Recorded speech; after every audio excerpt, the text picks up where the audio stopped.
వందనాలు. Praise the lord. పైనున్నవారు కిందున్నవారు అందరికీ వందనాలు. అందరికి వందనాలు. నేను అనుకుంటాను పరలోకంలో కూడా మీరు కిందే ఉంటారు, మీరు కిందే ఉంటాం. హల్లెలూయా. అవునంటారా? ఎందుకంటారంటే మీరు ఆత్మలు సంపాదించారా? సంపాదించింటే పైకి రండి. వీళ్ళు ఆత్మలు సంపాదించారు, సంఘాలు కట్టుకున్నారు, ఆరాధన క్రమం తెచ్చారు. ఇవన్నీ కూడా ప్రభు కొరకు సమర్పించి త్యాగంతో వాడు కూడా మన జీవితాన్ని ప్రభు సమర్పించుకుని మరి సేవ చేస్తున్నారు కాబట్టి పై కూర్చున్నారు. పరలోకంలో కూడా పైన కూర్చుంటున్నారు అని అనుకుందాం. ఎక్కడ రాయబడలేదు, కాకపోతే ఒక ఏమంటాము అనిపించింది. దేవుని స్తోత్రం కలుగును గాక. మరి అందరూ సిద్ధంగా ఉన్నారా? ఎవరు కూడా లేచిపోవద్దు. ఒక మంచి సబ్జెక్ట్ తీసుకుని వచ్చాము ఈరోజు. ప్రభుని అడిగినప్పుడు, ప్రభా నేనేం మాట్లాడాలయ్యా చేసాయా సెలవు తండ్రి అని అనగా అయ్యగారు ఏం చెప్పారంటే పరిశుద్ధ ఆత్మల గురించి మాట్లాడు అన్నారు. మౌనంగా ఉన్నారు. పరిశుద్ధాత్మ అంటే ఎవరికి ఇష్టం లేదనిపిస్తాం, ఇంకా మౌనంగా ఉన్నారు. పరిశుద్ధాత్మ లేదు మనం లేము, ఇంకా మౌనంగా ఉన్నారు. పరిశుద్ధాత్ముడే మనం నడిపించే దేవుడు.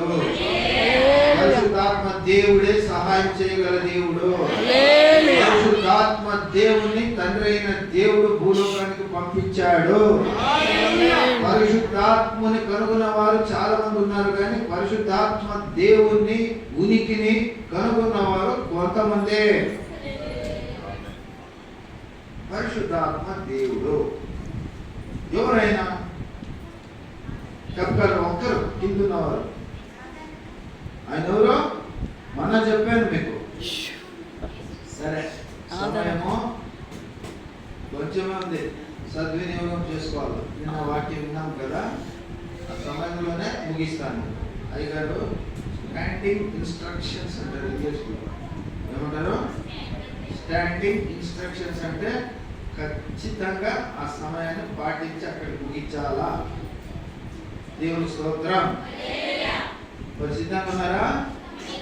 సరే, పరిశుద్ధాత్మ దేవుడు ఎవరు? మొదట మనం అది తెలుసుకుందామండి. ఆయన ఎక్కడున్నాడు, ఎక్కడ నుంచి వచ్చాడు, ఏం చేస్తున్నాడు?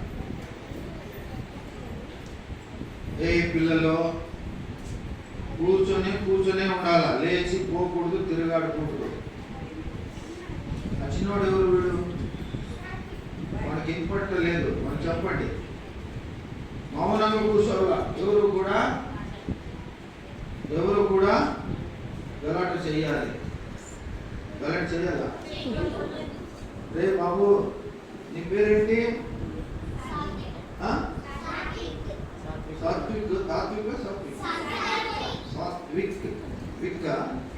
రైట్. సాత్వికుడు మోషే సాత్వికుడు. Very good. నాయకుడు అవుతాడు, పెద్దోడు ఆయన. పరిశుద్ధాత్మ దేవుడు ఎవరు అంటే మన దేవుళ్ళు ముగ్గురు. త్రిత్వం అంటారు. మీకు ఆ విషయంలో క్లుప్తంగా చెప్పను, చిన్నగా చెప్తాను. ముగ్గురు దేవుడు కలిసిన ఒక్క దేవుడు, త్రి ఏక దేవుడు. అంటే తండ్రి అయిన దేవుడు, కుమారుడైన దేవుడు, పరిశుద్ధాత్మ దేవుడు, ముగ్గురు కలిసి ఒక్క దేవుడు. ఆయనే త్రి ఏక దేవుడు. ఎక్కడున్నాడు అంటే మనకు తెలియదు, కాకపోతే యేసయ్య వారు తెలిపారు. ఏమని? యేసయ్య వారు తండ్రి చిత్తం ప్రకారము పరలోకము నుండి భూలోకానికి వచ్చారు. ఎక్కడికి వచ్చారు? ఎవరు వచ్చారు? యేసుక్రీస్తు వారు భూలోకానికి వచ్చి ఆయన మొదటిగా సువార్త సేవ చేశాడండి. ఏం సువార్త సేవ చేశాడంటే పరలోకం గురించి, పరలోక రాజ్యం గురించి, పరలోకములో ఉన్నటువంటి తండ్రి అయిన దేవుడు, సృష్టికర్త అయిన దేవుడు ఆయన గురించి భూలోక నివాసులకు ఆయన సువార్త చేశాడు. ఏం చేశాడు? సువార్త చేసే సమయంలో ఆయన వారు అనేక అద్భుత ఆశ్చర్య స్వస్థత శుభకార్యాలను చేశాడు. ఎన్ని కార్యాలు ఏంటండి చెప్పండి? అద్భుత ఆశ్చర్య స్వస్థత శుభకార్యాలను చేశాడు. మీరు నమ్ముతారా? నమ్ముతారు. సువార్త సేవ అయిపోయింది. ఆయన ఇప్పుడు వెళ్ళిపోవాలా. ఎందుకు? ఆయన పంపించిన దేవుని దగ్గరికి వెళ్ళిపోవాలి. ఆయన చెప్పిన పని చేశాడు. మీరు ఎంతమంది చర్చిలో పాస్టర్ చెప్పిన పనులు చేస్తున్నారు? పోవే ఆమె లేదా ఆమె చేస్తారులే, పోవే అతను ఉన్నాడు కదా అతను చేస్తాడు అంటారు. యేసు ప్రభువు అలా చేయలేదు. తండ్రి చిత్తమును నెరవేర్చి సువార్త సేవలు చేసి ఆ సమయం రాగానే ఆయన తిరిగి వెళ్ళిపోవాలి పరలోకానికి. ఎక్కడికి? పరలోకానికి వెళ్ళిపోతున్నాడు. సమయం వచ్చేసింది. శిష్యులతో చెప్తున్నాడు. ఏమని చెప్తున్నాడు? నా సమయము ఇంకా అయిపోయింది, నేను వెళ్ళిపోతున్నాను నా తండ్రి యొక్క పరలోకానికి. అవునా? అవునా? ఒప్పుకుంటున్నారా?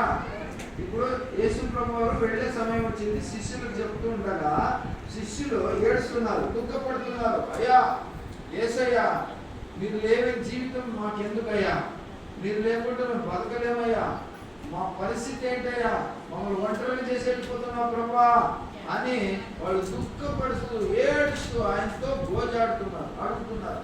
మా పరిస్థితి మేమేం చేయాలయ్యా? మీరు లేని జీవితం అవ్వద్దు. మీరు అంటారా మాదిరి? యేసయ్యా మీరు లేని జీవితం అవ్వదాయా అంటారా? అనగా వారే నిజమైన దేవుని బిడ్డలు. ఒక మనిషి ఎన్నేళ్ళు బతుకుతాడు? అమ్మగారు చెప్పారు 70 ఏళ్ళు. మీలో ఎవరైనా ఒక 150 ఏళ్ళు బతికినారా? మీ పల్లెలో లేదా మీ పల్లెల్లో బతికారా? లేదు. ఎన్నేళ్ళు బతికారు? అయ్యా దేవుడు ఇచ్చిన కాలం బతుకుతారు, వెళ్ళిపోతారు, నీకెందుకే అంటారా కదా?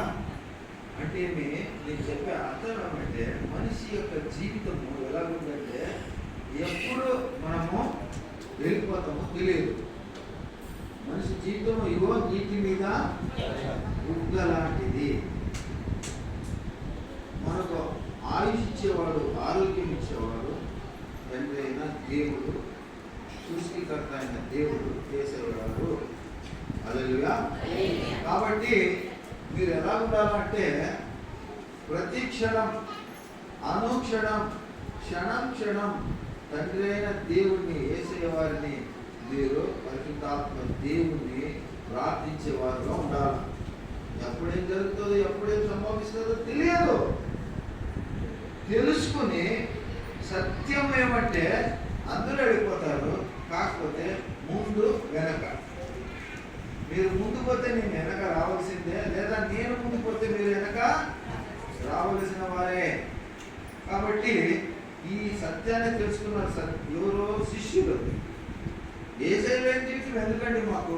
యేసయ్య మాకు ఈ జీవితం అవసరం